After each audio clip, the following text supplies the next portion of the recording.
They called Britain the workshop of the world. In the middle of the 19th century, it was not exaggeration. Britain literally made the world. The iron for American railways came from Welsh and Midland furnaces.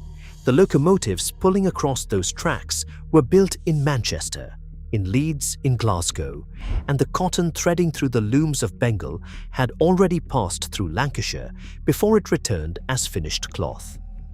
The cables laid across the floor of the Atlantic Ocean were drawn from British copper, coated in British rubber, wound on British drums and lowered into the sea by British ships.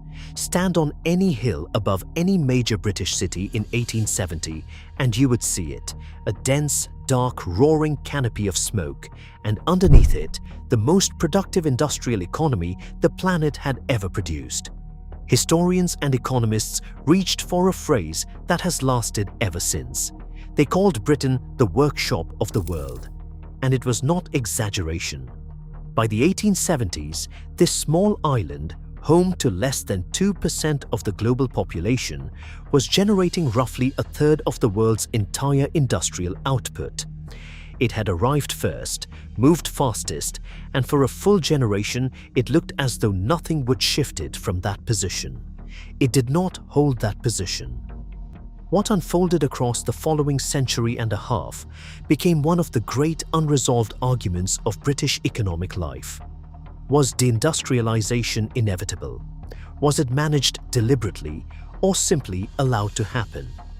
Was it the necessary shedding of a worn-out skin or the slow removal of a limb the country needed and did not know how much it would miss? This is the story of how Britain built the industrial world, and then, piece by piece, let it go. The revolution did not begin with a plan. It began with pressure, steam pressure in the boilers of Newcomen and Watt, forcing pistons upward, turning wheels, driving looms, lifting coal from flooded shafts that had previously drowned the men sent down to clear them. What became known as the Industrial Revolution was not an idea that descended from above.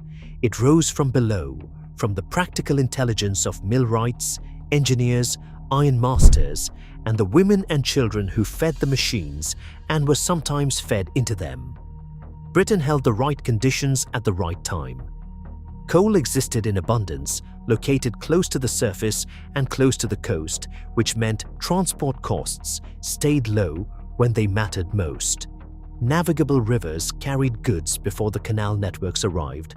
Those canals dug at enormous human cost, and eventually the railways compressed distance in a way that rewired the entire logic of commerce.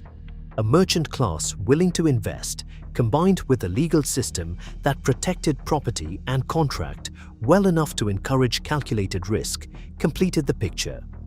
By 1840, roughly 2,500 miles of railway operated across Britain, and that number grew to more than 13,000 miles by 1870.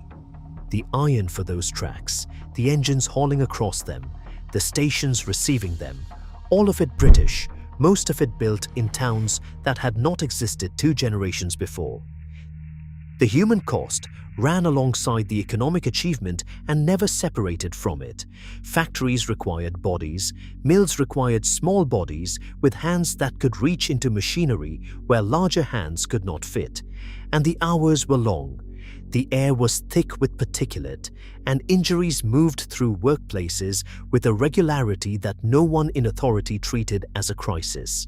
Parliament's response to the worst of these conditions came slowly and incompletely. The Factory Acts, beginning in 1833 and amended repeatedly through the century, placed the first legal limits on child labour and working hours. Each reform rested from a legislature that was rarely in a hurry to act. The cities that rose around these industrial centres were for several decades places of extraordinary squalor, existing alongside extraordinary production, and disease spread through them almost as efficiently as the goods moving out from their loading bays. That squalor fed a broader political awakening. Chartism, the mass working-class movement that peaked between 1838 and 1848, drew its energy directly from the industrial districts, demanding parliamentary reform from a political system that the factory towns had built but not yet been permitted to control. None of that diminishes the scale of what was built, still vast, still real, still the foundation of a kind of national power that had never existed anywhere on Earth before. The warning signs arrived before anyone in authority chose to read them. By the 1880s, two new industrial powers had emerged with a speed that warranted serious alarm, and Germany and the United States were not simply closing the gap, they were, in certain sectors, moving ahead. German steel production exceeded Britain's for the first time in 1893, and American steel production had passed it years before that. Both countries came later to industrialization, which meant they adopted newer technologies with considerably less resistance. British manufacturers, by contrast, carried enormous capital investment in established plant and established methods, and the seniority that had made Britain dominant now created a structural reluctance to change direction. Economic historians reached for a phrase to describe it: the penalty of the early start. Britain had constructed its industrial base in the era of wrought iron, handloom and early steam, and as technology shifted, as steel replaced iron, as electricity began challenging steam, as the chemical industries emerged across Europe and North America, Britain adapted more slowly than its competitors. Management structures tended to be familial and conservative. Banks preferred financial instruments to factory floors and lent to industry with notable reluctance. The First World War then redirected the entire industrial economy toward destruction for 4 years, running at maximum output and maximum cost. And when it ended, many of the markets British industry had held before 1914 had found alternative suppliers during the conflict and saw no reason to return. The post-war economy did not settle. In May 1926, the Trades Union Congress called a general strike in support of miners facing wage cuts and longer hours, and for 9 days, almost 2 million workers across transport, printing, steel and other industries stopped work simultaneously. It was the largest industrial stoppage in British history. Its failure, when the TUC called it off after 9 days while the miners held out alone for months, left the labour movement weakened and the underlying tensions in the coal industry entirely unresolved. The 1920s and 30s did not merely expose weakness in British industry. They broke large parts of it, and the sectors that collapsed were not marginal ones. They were the spine of the economy in every region where industrial Britain had taken root. Coal, cotton, shipbuilding, iron and steel all entered simultaneous crisis. South Wales, Lancashire, Clydeside, the northeast of England, the West Riding of Yorkshire. By 1932, unemployment nationally had reached nearly 20%, and in some industrial towns it climbed above 50%. 1 million men had worked in coal before the First World War, and by the interwar years, the pits were contracting sharply, with seams running deeper, costs rising, and foreign coal undercutting British prices in market after market. The human consequences were not abstractions sitting in government reports. They were visible in the queues outside labour exchanges, in the diets of children, in the slow physical diminishment of communities that had been built around a single economic function and found, when that function contracted, that nothing came to replace it. The government's response was, by and large, to wait. Some rationalization was attempted and some mergers were encouraged, with the steel industry partially consolidated, but the structural reforms the situation demanded never arrived with anything approaching the required urgency. The dominant economic orthodoxy of the era concentrated on balanced budgets and stable currency, and it had very little to offer a shipyard worker in Jarrow who had not seen regular employment in a decade. In 1936, 200 unemployed men walked from Jarrow to London, 300 miles, to present a petition to Parliament. Parliament received the petition and moved on to the next item of business. That exchange remains one of the most precise demonstrations in British history of the distance, literal and otherwise, between economic policy and the people economic policy was supposed to serve. The Second World War shifted the political temperature entirely, and by 1945, the electorate was not prepared to restore the pre-war settlement. The Labour government elected that year moved quickly. Coal was nationalised in 1947, bringing 700,000 workers and 958 pits under public ownership. And the railways, the steel industry and the utilities followed one by one into public hands. The logic behind the moves was coherent enough. These industries were too large and too consequential to be left to markets that had conspicuously failed them across 2 decades, and public ownership would provide the stability, direction, and capital investment that private owners had consistently withheld. In practice, the situation proved more complicated. Some nationalized industries did receive long overdue investment, and productivity in certain sectors improved, but nationalization also inherited decades of deferred maintenance and structural overcapacity, and the new public corporations were frequently managed with the same conservative instincts as the private firms they replaced, now with the added complication of political interference in decisions that were partly commercial and partly electoral. The underlying competitive problem had not gone away. Germany and Japan, reconstructed from near total destruction using American capital and entirely new manufacturing plant, re-entered international markets during the 1950s with modern facilities and lower costs. Britain competed against them using factories that were, in many cases, 40 or 50 years old. Manufacturing still accounted for roughly 30% of GDP in 1970, which looked substantial on paper, but the trajectory was already visible to anyone willing to look at it directly. The share was falling, the competition was intensifying, and the industries themselves were calling for more subsidy while delivering less output relative to what was being spent on them. British Leyland, the nationalised automotive group assembled in 1968 from the fragmented remains of the British car industry, became the most visible emblem of this predicament.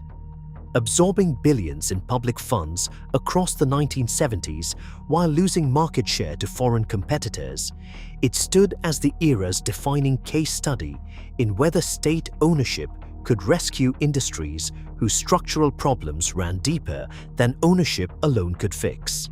The 1970s accelerated everything at once. The oil shock of 1973 struck energy-intensive British industry at its most exposed point, inflation surged, and industrial relations, already under sustained strain, broke repeatedly into open conflict. The miners' strike of 1974 forced the imposition of a 3-day working week and contributed directly to the fall of a government. The country was not merely experiencing economic difficulty, it was experiencing something that felt, to those living through it, like a loss of basic control over national affairs. Margaret Thatcher's election in May 1979 did not cause deindustrialisation in itself. Certain choices about it were made explicit that previous governments had preferred to keep implicit. Inflation would be controlled through high interest rates. Those high interest rates made borrowing expensive and sterling strong. And strong sterling made British exports more costly while imports became cheaper. For manufacturing firms already operating on thin margins with aging plant, that combination proved terminal in case after case. Between 1979 and 1983, manufacturing output fell by roughly 20%, meaning a fifth of Britain's industrial capacity disappeared in 4 years. The confrontation with the miners was not accidental. In opposition, a conservative policy group led by Nicholas Ridley had produced what became known as the Ridley Plan, a confidential document outlining how a future government could defeat a miners' strike, stockpiling coal, preparing non-union haulage, and cutting off strike pay. When the moment came, the preparation was evident. The mines became the defining confrontation of the era. In March 1984, the National Coal Board, under its chairman Ian McGregor, announced the closure of Cottonwood Colliery in Yorkshire. The miners walked out, and what followed across the next 12 months became the longest and most bitter industrial dispute in British post-war history. The National Union of Mine Workers, led by Arthur Scargill, committed to a strike without a national ballot, a decision that became almost as contested as the closures themselves. The confrontation at Orgreave coking plant in South Yorkshire in June 1984, where striking miners and police met in a mass standoff that lasted hours, became the image an entire generation associated with that period. On the 3rd of March 1985, the NUM was defeated, and not one announced pit closure was reversed. Britain still had 175 working pits in 1983. By 2015, the last one had closed, and the coal industry that had once employed 1 million men was not reduced or reformed. It was gone. The argument made at the time, and repeated with considerable confidence in the years that followed, held that the old industries needed to go, and that the economy would adapt around their absence. Financial services would expand, a technology sector would emerge, the knowledge economy would replace the factory floor, and the City of London, deregulated by the Big Bang of 1986, would become a global financial centre whose prosperity would spread outward across the country. Parts of that argument proved correct. London did become a financial centre of enormous wealth and sophistication, and the service sector expanded to account for roughly 80% of GDP by 2024, with manufacturing contracting to around 8%, down from 30% in 1970. What the argument failed to account for, or chose not to account for, was geography. The wealth generated in financial services concentrated itself and accumulated in London and the southeast, and it did not flow naturally to Consett, where the steelworks closed in 1980, taking 4,000 jobs with it, or to Corby, or to Motherwell, or to the communities of the South Wales valleys, or to the pit villages of County Durham, which had been constructed around a single purpose and found, when that purpose was removed, that no replacement materialized. Manufacturing employment dropped from 21% of the UK workforce in 1982 to 8% by 2023. And each percentage point in that decline was not an abstraction. It was a payslip that stopped arriving, a works canteen that locked its doors, a working men's club that emptied out on a Friday night and never filled again. The regional inequality that accumulated was not incidental to deindustrialisation, it was structural, and it persists. The productivity gap between London and the rest of the United Kingdom is wider today than at almost any point in the post-war period. And the areas that lost industry during the 1980s have not, 40 years on, recovered their economic position relative to the national average. Still waiting, still behind, still losing ground. Britain did not lose all of its industry, and that distinction matters. The bulk of manufacturing employment and the bulk of output in the old staple sectors went, but pockets of high-value manufacturing survived, and in certain cases flourished well beyond what the 1980s suggested was possible. Aerospace became a particular point of strength. By 2022, the UK aerospace sector ranked second in the world behind the United States, with a turnover exceeding $34 billion, and Rolls-Royce jet engines continue to power a substantial portion of the world's commercial aircraft fleet.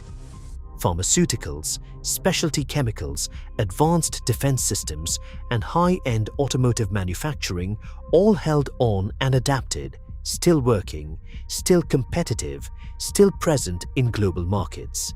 These sectors employed far fewer people than the old industries had, and they required considerably higher levels of education and technical qualification. They were genuinely impressive in their own terms. As a substitute for the scale of what was lost, they fell short. The United Kingdom ranked 11th in the world for manufacturing output in the early 21st century, and 11th is not nothing for a nation of 67 million people, still producing £450 billion of manufactured goods annually. But the UK's share of global manufacturing value added had contracted from 3.1% in 2000 to 1.9% by 2022. And the direction of that movement never reversed. The steel industry reached its most precarious point in the middle of this decade. Port Talbot in South Wales, the largest steelworks remaining in the United Kingdom, began transitioning from traditional blast furnaces to electric arc technology, backed by £1.25 billion from Tata Steel and the government. And 2,000 jobs had already gone by 2025 as that transition got underway. Scunthorpe's British steel plant became the subject of emergency legislation as it moved toward closure under foreign ownership, and the conversations happening around those two sites carried echoes of arguments that had been running unresolved for 50 years. The workshops were not entirely dark. They were quieter than they had ever been, and the light inside them fell on far fewer faces than before. The central paradox of British deindustrialisation can be stated plainly. The country that invented industrial capitalism, that built the global template for mass production, that laid the infrastructure of the modern world in iron and coal and cotton, now depends on the financial markets that accelerated the movement of manufacturing away from the base that created them. Britain grew the seed, planted the forest, and then sold the timber. In June 2025, the government published a modern industrial strategy, framed as a 10-year plan covering 8 priority sectors, including advanced manufacturing and clean energy. Backed by £2.8 billion for research and development, with targets for clean energy investment rising to £30 billion annually by 2035, the language was confident and the stated ambition was clear. Whether the outcomes would be different from previous attempts was a question the document could not answer, and similar commitments had been made before, not once, but repeatedly across 50 years of managed decline, with strategies arriving and departing, while the structural forces, the cost advantages of lower wage economies, the preference of capital for liquidity over bricks and mortar, the concentration of political attention in the southeastern corner of the island proved more durable than any single policy intervention. The workers who built the workshop of the world are almost all gone now. Their children and grandchildren know the names of the places, the pits and the yards and the mills from family memory rather than lived experience, and the physical structures have largely been cleared from the landscapes they once defined. What Cottonwood Colliery was, the pit where the last great industrial confrontation in Britain began, eventually became a shopping centre, still open, still busy, still drawing people from the surrounding towns who once had other reasons to gather there. Begin at the beginning, at that hill above the 19th century city, the smoke and the noise and the extraordinary, punishing, world-making productivity of a nation that had found something no other nation had yet found. Then trace it forward through the contracting decades, the closing pits, the emptied yards, the vanished payrolls, the towns that waited and kept waiting for something that did not arrive.